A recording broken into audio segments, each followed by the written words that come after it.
We're obviously no longer competitors. We've teamed up. I wanted to try and coach. It was a big part of the reason why. As the sons of a legendary New Jersey high school coach, Bobby and Dan Hurley embraced basketball as if it was another member of the family.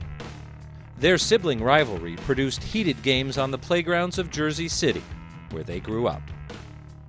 There'd be arguments in the house about bad Monopoly games or, wiffle ball games gone awry, but they were very, very close. We probably spent a lot of time competing against each other really, really hard because it just wasn't anyone else our age that was as into it.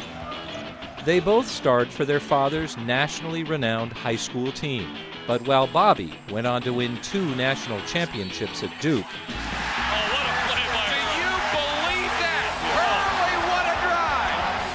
Dan averaged just 3.5 points per game in his first 2 years at Seton Hall.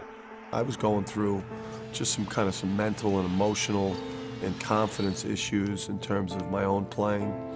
I was too wrapped up in my basketball career. Unfortunately, because of the success that I was having, I think added additional pressure for him. The Hurley brothers reached their low points in December of 1993. Dan left the Seton Hall team, saying he was disillusioned and pondering his life.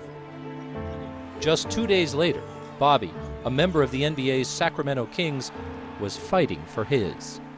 Bobby Hurley is lucky to be alive. He suffered multiple injuries last night when he was thrown from his truck in a traffic accident. While confronting their personal challenges, the brothers found support in each other. We became closer and spent more time together when I had that year off to recover from my injuries, and Dan took some time off, at Seton Hall. We spent a lot of time talking about, what was truly important in life. I think physically I was able to help him, and I think mentally and emotionally his experience helped me. With their lives back in order, Bobby returned to play 4 more NBA seasons, retiring in 1998. Dan finished his final 2 years at Seton Hall before moving into coaching. The fighters and the team that we have become, we deserve to win. Let's go.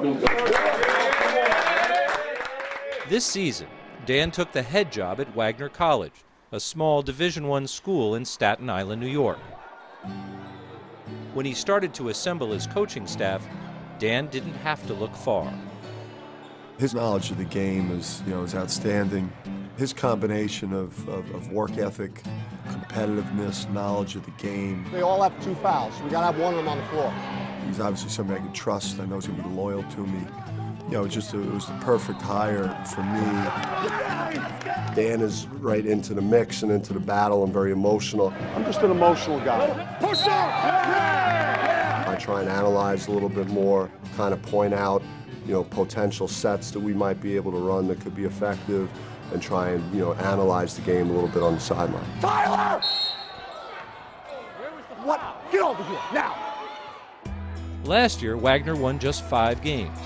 But this season, under the Hurleys, the Seahawks nearly tripled their victory total. Murray!